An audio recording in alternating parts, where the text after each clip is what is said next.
1. Hey guys, it's Captain Matt here with the Lighting Trade School podcast. I'm here with my buddy Glow Daddy Shane Duffy, and of course the Illuminator. Boys, how are you doing? Cap, I love your voice. You usually have that just intro radio voice. But anyways, man, I'm great, right? Still springtime. Last month was greatest revenue month of the year for us, thus far. It normally is. Just kind of keeps getting gooder and snowballing till Q4. Gooder? Yeah, getting gooder. Keeps getting gooder. Gooder. That's in Texas right there. I'll tell you what, we're getting so gooder over here. That's how us Texas folk talk. Oh, man. I wish I had some hash browns, but they were gooder. And Shane, it looks like you have brought is that your son with you, or is that oh wait, just in a small chair? Did you bring a guest? This is Ryan. But I purposely, sit any guest in a shorter chair so it looks like I'm taller, because Ryan's actually taller than me. He's way down.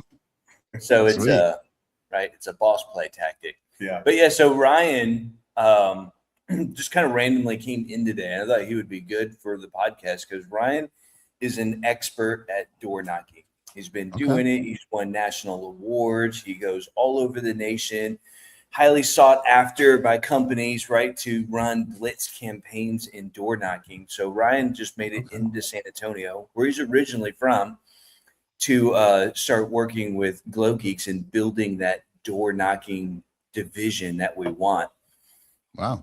So Ryan has not been door knocking for lights. I mean, he's familiar with the lighting industry. He's done installs in the past. He's done sales. It's just not what he's been doing for the last few years.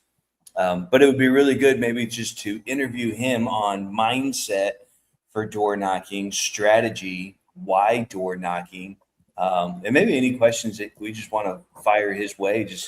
I'd love to. In the mix. I'd love that. How about we start with Ryan? Just give us a little 30, 60-second intro. Like, who are you? Why should I even listen to you about door knocking? Yeah, great question. Ryan from San Antonio. I have a lot of sales background, not specifically door knocking until more so recently. But like Shane said, worked with a few different companies. I sold the most in 1 month, to set a company record, 100 plus accounts every month. I awesome. Literally, I didn't know that I was going to be doing this, so I don't have anything. It's all right. I mean, I can answer any questions. I don't really have anything prepared in terms of. So you were in. So if I broke it down from what I'm hearing, correct me if I'm wrong. You're in sales. You're a badass sales guy. Moved into door knocking, and you just fucking murdered it. And now everyone wants you to come knock doors for them.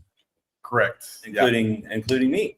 So when you started door knocking from day one, you were obviously a massive rookie. I got to believe that. And then now you're an expert. So obviously it took 100 doors that got slammed in your face until you started figuring out what your presentation was. Absolutely. What were some of the biggest mistakes? What were some of the biggest mistakes that got your door slammed in your face? Starting from the very beginning, your positioning at the door. You don't want to be, right on the door, right when they open, to be staring at you. So you stand back a little bit, kind of turn your body posture so you're not, in a confrontational kind of posture looking right at them. But I would say just that initial, going from, you're creating the conversation, you're there. Why are you at my door? Kind of, breaking down the barrier of introducing yourself and kind of being personable in as quick way as possible. But to answer your question, just, forcing a sale rather than having a conversation and having the mindset that, hey, I'm here to help you. We just need to have a conversation real quick to see if it works for you and works for us. You mentioned that front door. Now, when I was a private investigator, insurance fraud investigator for 13 years, and that was one of the biggest things. We had to knock on a door. We always were taught, usually they have like a two-step landing. I mean, that's like the average, right? we're Right. always down at the bottom. So when they come out, they're taller than us. They're looking down on us because it gives them more of a sense of security. Is that accurate for you, like in door knocking as well, or like even a stare down or two to give them more security? Like, this guy's not, I mean, I know Shane said you're a tall guy. I'm 6'3", 6'4". I got tattoos. No one wants me to be a foot away from their fucking door when they open it. Right. Yeah. Absolutely. You know, we even went as far as to wear like those yellow kind of construction safety vests. Yeah. Step down if off the porch. I mean, some people have really wide porches, so you just kind of stand back. But yeah, I mean, even now, I mean, I'm below Shane, you know, like, I did that, so I feel secure. yeah. That's right. Shane's like, I'm paying you. You're lower. Like, get down 3 inches in that chair. Right. I got. And what he does, Oh, God. I was going to say, what no one realizes, that's actually the injection seat. Shane has a fucking button that he That's pushes. right. Boom. Mr. Gets that Burns velocity going. Yeah. He's finger hovering over the button if I say anything wrong. I got lost in this. Well, real quick, what were you selling? Solar and something else you said? Solar for a little bit in the California market, and then fiber really all over the U.S. And fiber means what? Like internet? Oh, sorry. Internet, yeah. Okay. So we work for different brokers, you know, Spectrum, Blue Peak. I mean, there's a million of them. Yeah. So Okay, awesome. I was watching, you know, my For You on Instagram. There's this kid, and he does window cleaning, you know, all by hand or whatever. And he does it all what looks like from door knocking. And one of the tips he gave, and I've never heard it because I don't door knock, and I wanted to, you know, run it by you, is he always has like a coffee cup from like Starbucks or Dunkin' Donuts or something like that, right? That's like almost half drunk or empty. And he said holding that cup is one of the biggest techniques he has, because it makes him seem like, yes, he really is down the street working, or he is, you know, just working and he's coming by to help me out. Do you do that? Is there accuracy to that? Is that just bullshit? I mean, I didn't make it a specific, you know, thing that I sought to do, but I mean, you know, I think it's different with different products. On the fiber side, you know, they know that I'm not working down the street. I don't do any installs or anything like that. So, but I mean, it kind of just gives you a little bit like you're more personable, you know, hey, I'm just over here stopping by. I don't know if this would help you out or not, but we're just looking to save people some money. The threshold is, you know, $50 or more a month. Are you somewhere in that range for the internet right now? You know, ask who they're with, whatnot. So I would say the biggest thing is just making it as comfortable as possible, and just like, hey, I'm just stopping by real quick, you know, not making it any kind of sales presentation or anything like that. I think you guys alluded to that on the call just a while ago as well. Sure. So I can see the differential between, to me, I'm going to categorize solar and internet, right? Fiber/internet into the same bucket, separate bucket for lighting. So when you knock on my door, imagine you had like some type of a badge that would alluded to say, like say, you know, everybody does a fiber, AT&T, Spectrum, got it. So it's very easy for you to knock on my door and say, listen, I represent AT&T and Spectrum. Now, obviously, that neighborhood only has one fiber company in it. Probably it's either Spectrum, AT&T, somebody, right? Hey, I represent AT&T. We've got fiber in your neighborhood, right? We know you're not on fiber right now, right? Which would be factually true because obviously AT&T just put fiber in, and we want to convert you over. So it's a supernatural thing to say. You know, I'm blanketing the neighborhood right now. AT&T just invested $14.2 billion in Southern California for fiber. All that would be believable. Same with solar, right? I'm here. The federal regulations are ending, right? Because they've all ended now. So you don't have that, you know, obviously pitch where you used to get 35% for a solar credit, 15% for state. So it was really 50 cents on the dollar. Super fucking easy. Landscape lighting. Knock, knock, knock. What the fuck is the pitch for that? Right? Yeah. There is no fiber. There is no federal tax credits. There is nothing. So would you have to come up with what's believable for me to knock on the door? And I'm saying this because people call me on a daily basis. Hey, we're in your neighborhood. Click. I hang up on them fucking immediately. Go fuck yourself. Someone knocks on my fucking door. Who the fuck are you? Right. Yeah. So somebody better have a good message. Like, hey, we've partnered up with insurance companies. right? Or I hate to use partnered up, but I'll think of a better word, but I'll use that. We partnered up with insurance companies knowing that when your house is fully lit, it's the first layer of security. There are 7 different layers of security. Number 1 is outdoor lighting. Number 2 is a security system. Number 3 is a signage, whatever the hell it may or may not be. Well, okay, that may be a good pitch that I listened to. So how hard is it to come up with your strategy? So I can tell you, I mean, Ryan, right, can spitball and tell us what he thinks would be good, but he hasn't been door knocking doing lighting necessarily, just door knocking. I think that would be a great question. But to kind of preface this. Well, that is a question. I was going to say it is a great question. So much so that he asked it. Right. So much so that I asked it. That, but it's not proven. But I can tell you what I've been saying if you let me freaking talk. Well, you're just trying to steal my fucking great question. Interrupting me, Nate. Well, Shane, if you talked gooder, maybe we'd listen. Right. I need you to talk gooder. Boost your chair up a little bit, Shane. Hey, Matt, that was a gooder. That was a gooder. That was a gooder. I'll tell you what. So, one, the lighting trade school, we just hired door-to-door experts to make a lighting training, lighting trade school university for us. And this will be one of several little things in there that's coming really, really soon to the lighting trade school. So you guys stay tuned for that. As a matter of fact, I would sign up right away for the Illuminati Lounge while it's just $47 because that's going up. And folks will get like a massive discount to this training platform. But that's my plug. But what we've been doing ourselves, Nate, when I'm talking to someone that we just door knocked on, or it was a cold lead from like a cold text strategy, is I'll tell them, hey, we're really well known for landscape lighting. If you Google us, like that's our thing. We're nationally known for that. But we do a ton of this permanent roofline lighting, right? Have you seen that in the soffits and color changing? There's a lot in your neighborhood. What we're doing is making a big push to grow that division of our business. And we know Jellyfish tells us, and I'll talk to Jellyfish, one of our products, but they tell us that once we get 5 homes in a neighborhood, that it's way easier to get the next 20 homes. So kind of in essence, we're looking for 5 homeowners that want to, in a way, partner with us on this marketing strategy so we can point to your home and you're going to turn the lights on. We're going to set it up for a security feature. We put a sign in your yard, and we're going to give you a really huge discount, to do that. Is that something you guys think you'd be interested in getting a quote on? And then we kind of go through the process that way. So there is like a manufactured sense of urgency. We're only looking for 5 folks.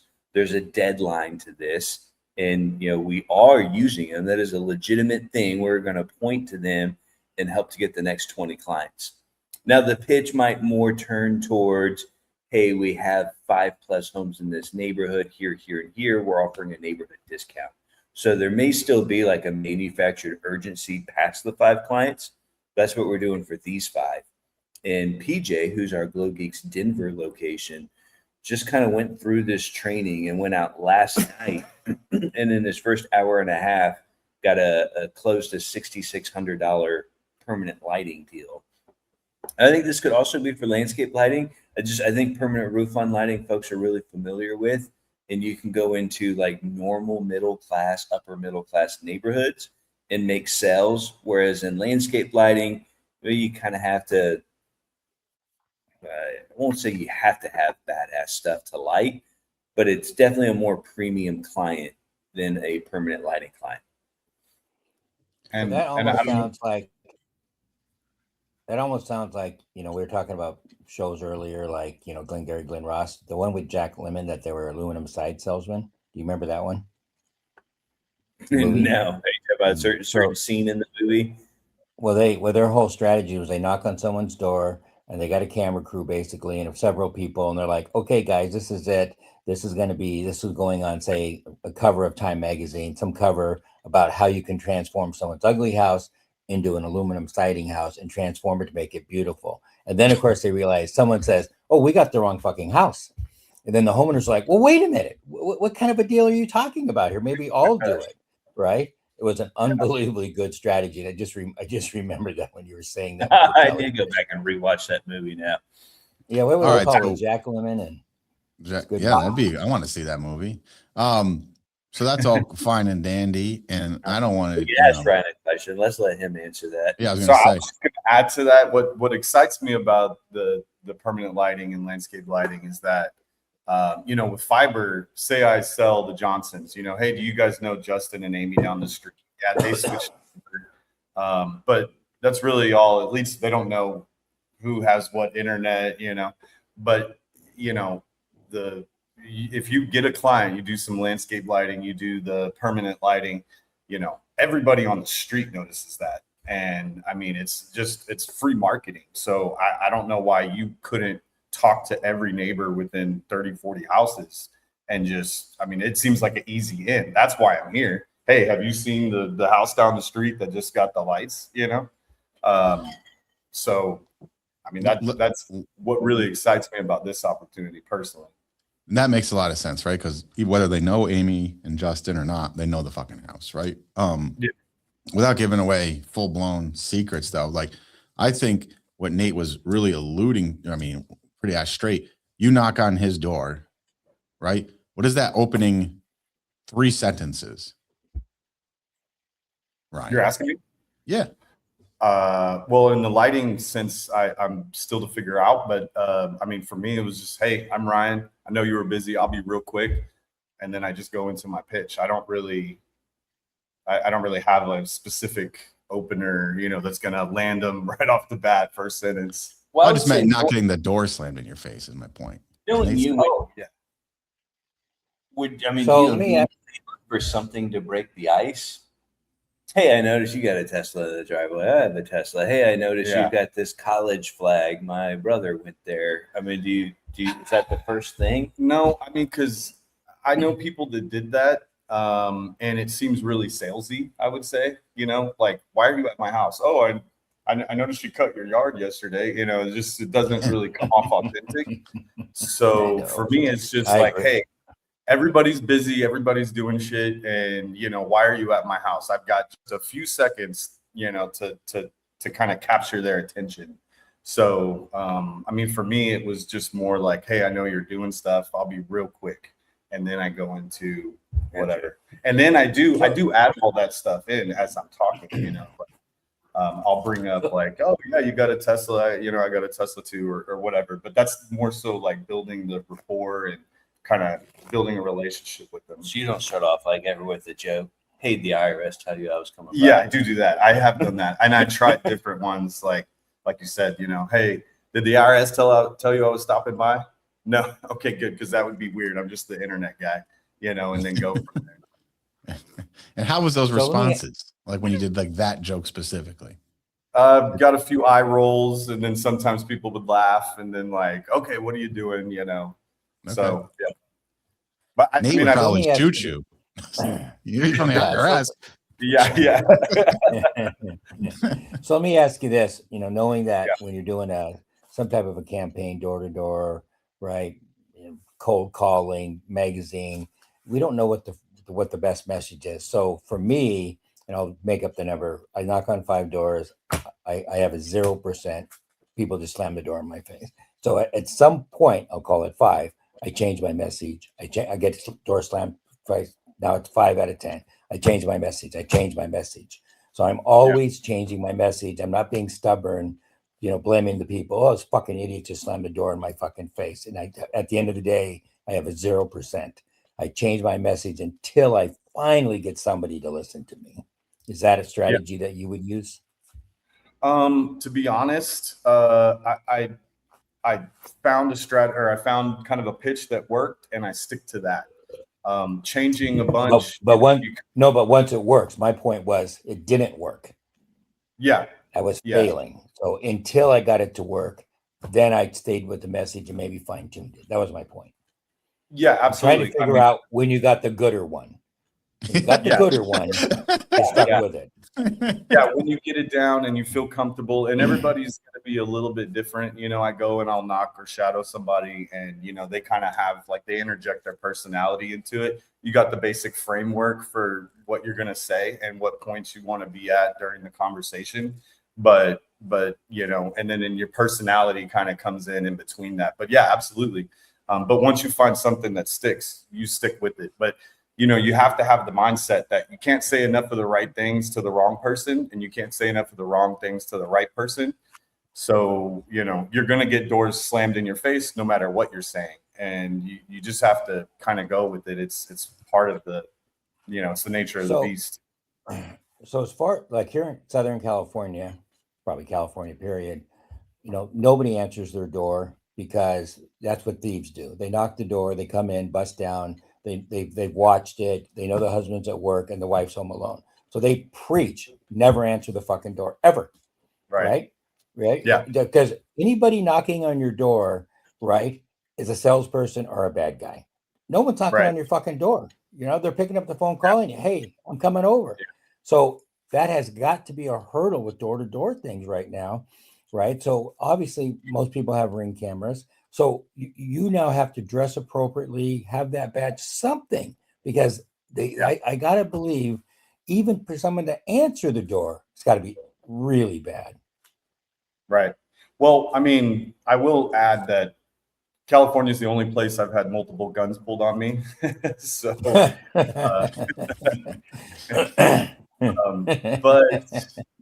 that comes with part of the standing back from the door, being a couple steps down. You're either by yourself. You don't want to have 6 guys that are shadowing you behind you. We would wear a yellow vest, but and I wasn't really prepared to have anything for this, but I think that, just in my mindset, I would like to talk to the people that have seen, the houses on the street. I want to start with like a warm market. So, hey, I'm just here because we did the lights down the street. I'm sure you've seen it. And then customers that are already either the pressure washing or window cleaning, or they've already done landscape lighting, they're in the database in some way. So I'm not just some random guy that's showing up at the door. I have a reason why I'm there. All right. I have 2 questions. One, I want to ask, like, rewind to when you're first starting the door knocking portion of your sales career. What was that like? Was that like really fucking demoralizing? Because I'm sure, and maybe I'm wrong, like, wasn't your first week or a month like, this fucking sucks, or no? Absolutely. Yeah, no, fumbling over words, a lot of awkward situations, uncomfortable silence. What do I say now? Oh, hey, yeah, the grass is, great, or I love your bushes, or whatever, you're just trying to think of anything to say. And I think that's where going through the repetition of doing it, you just start to get more comfortable. You can be a lot more personable. You can even point that out. I know this is super weird. I apologize, but I mean, it just, yeah, you get more accustomed to it. But yeah, you fall flat on your face quite a bit for the first week or so. Would you say was there a, oh, go ahead. Is there weird individuals like yourself that like actually enjoy door knocking? Does it ever get to the point where you're like, man, I love my job? Yeah. Or do you just hate it every day? You just do it because you get paid a lot? No, I love it. I love uncomfortable like situations and trying to push the boundary. The no soliciting signs, those are my favorite people to talk to. Did you love that the first month? Does that love like take a while to grow? Is it an acquired taste? Well, you've known me for a while, so like I kind of have that personality, but even just dealing with other people that I worked with, like they grow into it, I would say. Well, that was going to lead in my conversation. Can anyone door knock? Because I know Ryan, I've always said he is like the master of like breaking the ice and instantly being likable. Like it's a natural born trait. Maybe you've made it better and perfected over the years, but a lot of people don't have that natural instant likability. Right. How many people do you see like come and go and just absolutely use revolving door when we're trying to hire for sales guys? That's a good question. I mean, if someone sticks with it long enough, I think anybody can do it, because I've even seen like the more analytical minded people that are numbers and whatnot, they can be successful at it too, because just like every person's different on this side of the door, same with them. Maybe my personality that, I mean, of course I've been told no many times, so it maybe rubbed them the wrong way, but maybe you'd be more likable or the next guy, you know? So can we do like a comparison of solar versus internet? Just like a typical day for you out knocking doors. Like how many doors would you knock and how many people would move to the next phase? Doesn't matter what the next phase is. So like what did that look like on a day-to-day for you? So our process, we close at the door. It's just the internet. You don't need to ask your wife or husband if it could save you, $600 a year. Why would we not do this right now? But there's also no commitment because all we're doing is I'm just a scheduler. We just set up a time to drop the equipment off, install it for you. Then you have 30 days to try it. If you don't love us by the end of that 30 days, you go back to who you're with or you stay with who you're with, and doesn't cost you anything from us. But my goal would be, at first it was to knock 100 doors a day. That was my goal. But then I quickly realized that it doesn't matter how many doors I knock, it's how many conversations I have. So then it went to, 30 to 40 solid conversations, whether they tell me no or yes, doesn't matter, because the more conversations I have, the better results that I'll have. Because, like in the Midwest, they have a lot of houses that the garage is behind the house. So you look for signs of life. You look at the driveway. If there's an oil spot, but there's no car there, they park outside the garage. Don't even stop at that house. If all the windows are open and there's lights on inside, obviously you go approach that door. But you can get burnt out really quick. That's probably the biggest, I guess, aggravator or, something that would frustrate me would be to knock 100 doors and not talk to anybody. Then I feel like I'm just wasting time. Yeah, got it. So No, I don't feel like I'm getting those. Before I lose sight of this, I want to circle back to what you said. Your favorite thing was a no soliciting sign. That really shocks me because typically in my experience, for whatever, and I never really door knocked. I did a little bit, which I could share, but someone has a no soliciting sign. I have a no soliciting sign. I'm like, you can't fucking read. So obviously I'm not going to fucking talk to you because you don't have a fucking brain. That would be my attitude. Get the fuck out of here. I don't want to talk to you. Absolutely. So it shocked me that you said that. So can you go deeper on that thought? So kind of the train of thought that I was taught anyway was that the reason they have a no soliciting sign is because they're an easy sale. So generally what I would do, I love it. Especially if you see they have a satellite dish. If you see they have a satellite dish, they bought Dish Network or DirecTV. If you see they have a Vivint sign, they bought an alarm system, ADT, whatever it may be. So, kind of my icebreaker for that one was like, generally speaking, they're very, very basic. Like the one you get at Walmart, it's like the no soliciting. It's just kind of a silver with the red lettering. I don't know if you've seen that.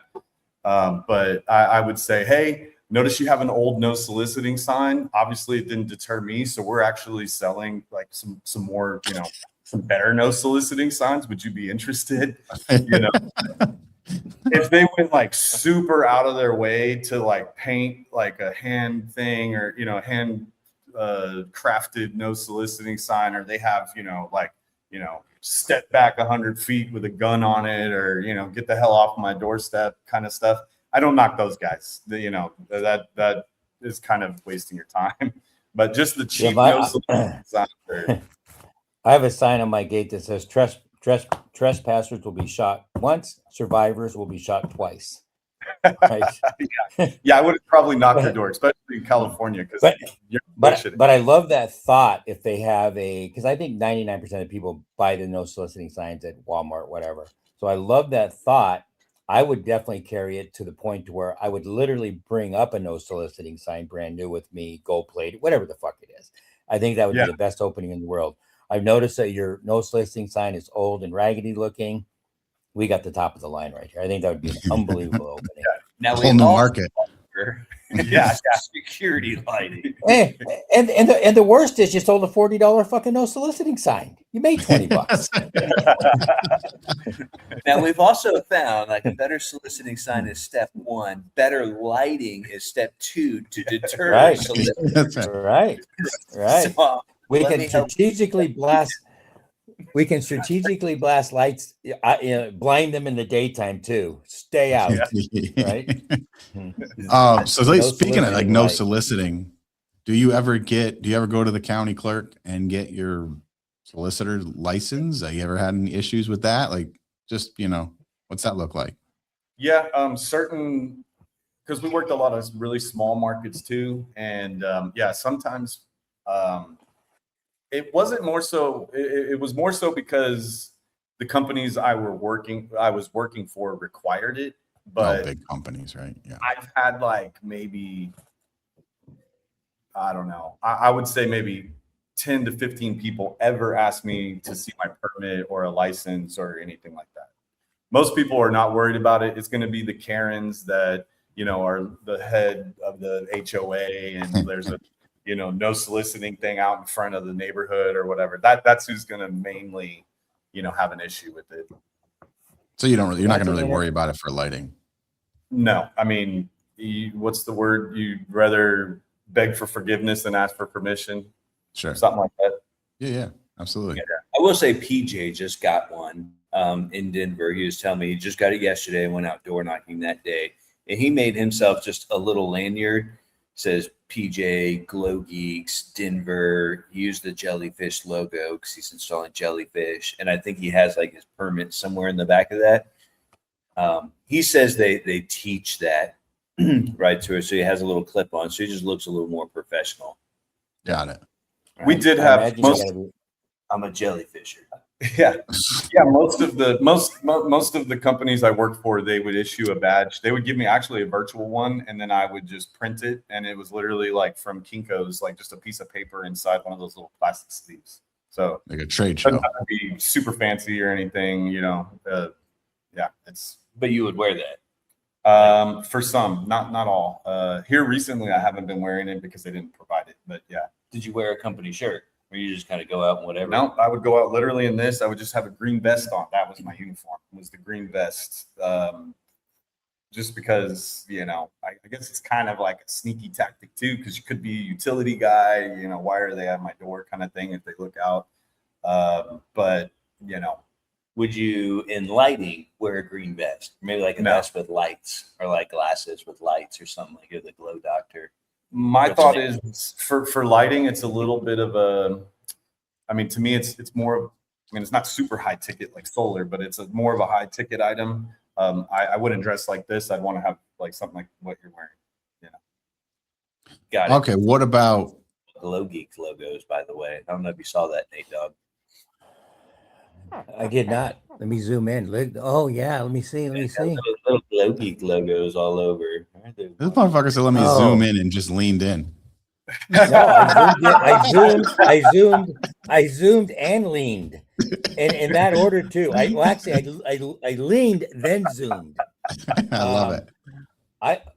I would tell you, and obviously you're the expert. I'm not, but as far as I think, I would mandate you're wearing some type of a uniform, whether it be right what Shane's wearing right now, something represented. I'm a professional lighting guy, not some fucking guy in rags that's homeless and walking down the street. I'm not answering my fucking door to somebody that just looks like, no offense, you, right? I want to answer the door to someone that looks like Shane. So, and I don't know what the right or wrong is in that regard, but I would like to see somebody more professional for sure. No, I absolutely agree. And I would say, Shane, no fucking thief or thug has that shirt on, right? Nobody. Yeah. No, they just don't, because you're not going to go to that level.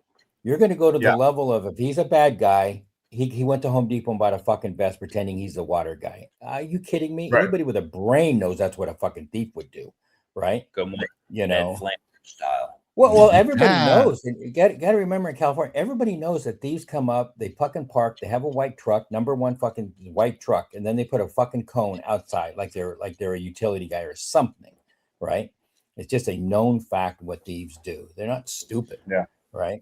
So is there a time of day that you knock or don't knock? I mean, do you just knock 9 to 5? Like, is that okay? Or is it only 3:30 to 5 p.m. or, what's that look like? So yeah, no, absolutely. Great question. typically will knock from like 3 to, well, now 9. It was a little more difficult when, you know, it was the whatever daylight. Right. When Yeah, it's yeah, yeah. obvious, pitch Yeah, black, it was like yeah. getting dark at like So 7 o'clock. You literally knock someone's door in between 8:30 and 9. Depending upon the light.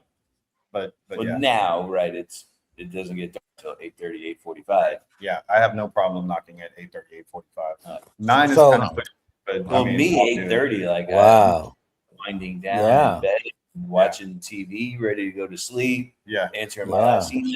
Like if someone's knocking on my door, I'd be pissed if someone knocked on my door at 8:30. Yeah. My kids are asleep Yeah. at 8:30. so the Yeah, I icebreaker would too. is like, hey, look, real quick, I know it's getting a little later, but you're one of my last stops, and then I'm going home. I wanted the opportunity to talk to you before I left the area, and then most people just kind of go with it. I mean, again, I can think of maybe 10 or 15 times where someone was, you know, like, hey, what the hell, it's late, I'm putting the kids down, you know. And what really surprised me is like I never caught anybody during dinner. Like no one ever brought that up as a problem, you know, and I thought that was going to be an issue, you know. Right. You know, hey, we're eating as a family or anything. I never really had that. Dinner at the table is more of a loss. So why don't you knock like during the day? Because in my mind, right, I would knock during the day. Maybe one of them, especially now with so many work from home, they'll probably be someone's almost always home. I mean, I know I see it when we're out just working, right? There's always someone home. Like I guess I'm not going to try to, you know, in lighting, I wouldn't be trying to sell at the door in my mind. Again, I've never done it. I'd be trying to get, hey, can I take some pictures? And I'd love to do a design for it. Can I show you what we do? Is that something you think would be cool? Like, what is the downside of hitting it during the day versus we'll call it dinner time for, you know, easy reference? Well, you know, I could be out all day. I could start at, you know, 9 a.m. and not till 9 at night, you know, but my best odds of catching someone home typically is going to be between 5 and 9 p.m. You know, everybody comes home from work, you know, maybe people do work from home. I mean, you know, most likely they're going to be home 5 to 9. So I'm going to kind of, if I'm shooting fish, I want them all in the barrel. So do you only work 4 or 5 hours a day, or do you do like commercial stuff or follow-up phone calls before that? Any kind of follow-up stuff I'll do during the day, tracking my commissions, you know, stuff like that, business related stuff. So door knocking is really for lazy people who don't want to get up till 2 p.m. Yeah, absolutely. So let me ask this question. So again, I don't know this. I'm just thinking. I think maybe I would, if I was going to start door knocking tomorrow, I might go out tonight and go to say 4 or 5 different neighborhoods and really go down every street semi-slow and analyze what type of lighting people have, make notes, right? And maybe my strategy might be, listen, we were over here potentially doing, go back to the strategy of, hey, we partnered up with Lifetime Lighting and we're going to do 5 houses on a marketing campaign. I might like that opening.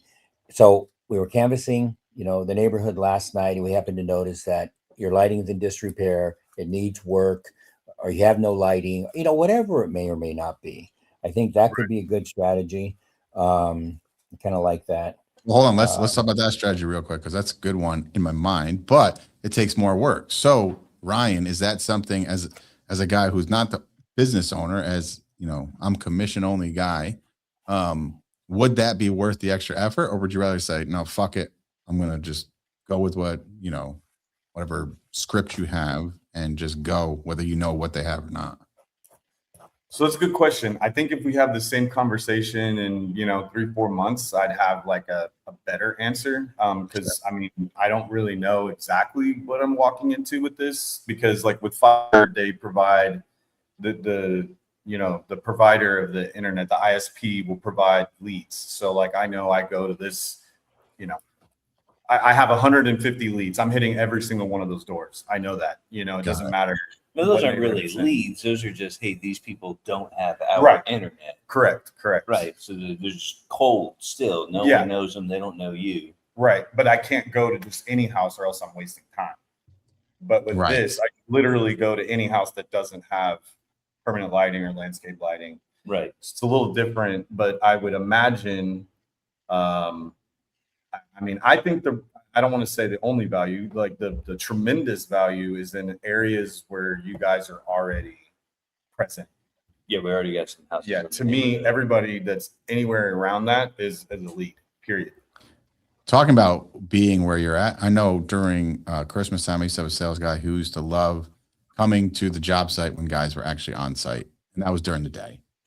Yeah. Because he said it was always easier because they look out and they literally see a crew working. Right. So is that something you're going to explore with Glow Geeks? Is like, hey, if you're doing 15 Main Street, I'm going to go hit, even though it's 10 o'clock in the morning, I'm going to go hit the 30 doors around them, because when they leave or come back, they're going to see us working. Would that be valuable, even though it's outside of the dinner time?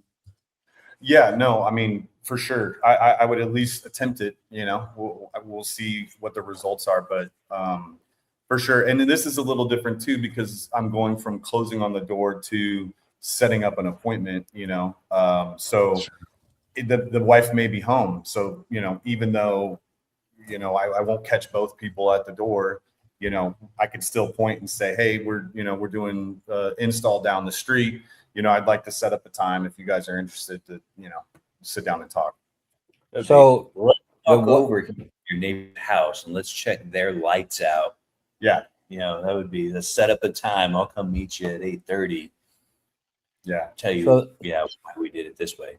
Sorry. So the one thing that we used to do, now this was going back in the day, right? What was very, very, very successful was we never door knocked. We never really did. I did have one exception, but what we did, and I'm going to say every job, whether it been a demo or whether it been a real install, I would have my guy's door hanger, and on the door hanger it said, "We are doing a job right down your street. Here's the address." And then we would let's just say that the house was, say, just pretend this. Say there's 100 houses on that street. We were doing the third house. We would literally door hanger all 100 because everybody is passing that main artery and they're seeing that house. So it was, now if the house was like 99, well, we're probably not doing the first 90, right? Because no one's going to drive that far probably. But we would literally put it on the door hanger. We are doing a job XYZ, and that was extremely successful. So my question to you is, do you door hanger when you're going up knocking on the door and they don't answer? Are you leaving a door hanger, a flyer? Are you leaving something? Yeah, great question. No, not with what I was doing. I just looked for an opportunity to come back and hit it again. But I think that's a great idea for this because, you know, it's another touch point. You know, even though they weren't home or whatnot, you know, they saw the flyer, they see the name, you know, they see what we do, you know, so that way when I come back, you know, they know I'm not a robber or whatever. Hey, I stopped by the other day. We're doing the Johnson's house and I left the door hanger. You know, I think that's a great idea. Yeah, absolutely. I think it's a minimum. So, I think you should do that for sure. Yeah, I like the idea. So Shane, just so you know, I have one gooder and you have none. Just because that was a gooder idea.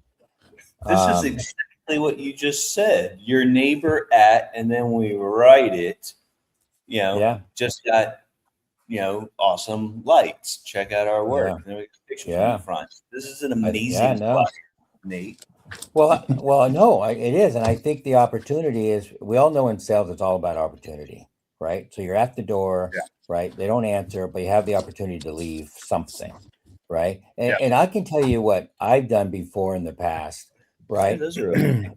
So, you know, we all have things. There's two things we have when we go do a sales presentation. Right. You have a purposely built marketing lead behind. And then, like, I would take, you know, say a massive photo album, say a Shutterfly book today. On purpose, I would leave that book on purpose. So it gave me the opportunity to say, hey, listen, I forgot my book. Do you mind if I come back? Right, and grab the book and maybe have the further dialogue. So possibly that could be a good strategy. Obviously, you would pre-qualify the home, super nice landscape lighting, expensive home on purpose. Maybe leave a book, right? Gives you the opportunity to come back. At least I would try that. And I think when we analyze sales guys, it's all about different activities that you're doing. Yeah, maybe that's the dumbest idea in the world, but you don't know it's the dumbest idea in the world until obviously it fails. So it could be a good strategy too. Well, and leave I mean, behind just and come back. I know we've been on now for a minute here. We will follow back up right in 2 weeks with our progress on how this is going. Have more concrete things that I think Let's get some meta glasses activity. I want to see it. I want to see it live. Well, not live, but I got some glasses, but the problem is it's got the little light on it, and people don't really like, hey, are you recording? That's Yeah. kind of a little. So well, you're sitting next to a lighting guy. He can disconnect that. So we'll definitely record some and get some content. But for those listening, like we have dozens of hours, or maybe even be 100 hours of door-to-door content specifically for permanent roofline lighting that we're rolling out in the Lighting Trade School University. So that'd be super valuable to those that are kind of wanting to jump on this trend. I suppose it's trendy for lighting, right? But I mean, it's been around forever in solar and pest control and everything else. My grandpa used to do his vacuums. I mean, it's probably one of the oldest professions. Yeah. I used to sell rainbow vacuums. It's Kirby. Okay. Kirby for life. Yeah. Kirby's lighting.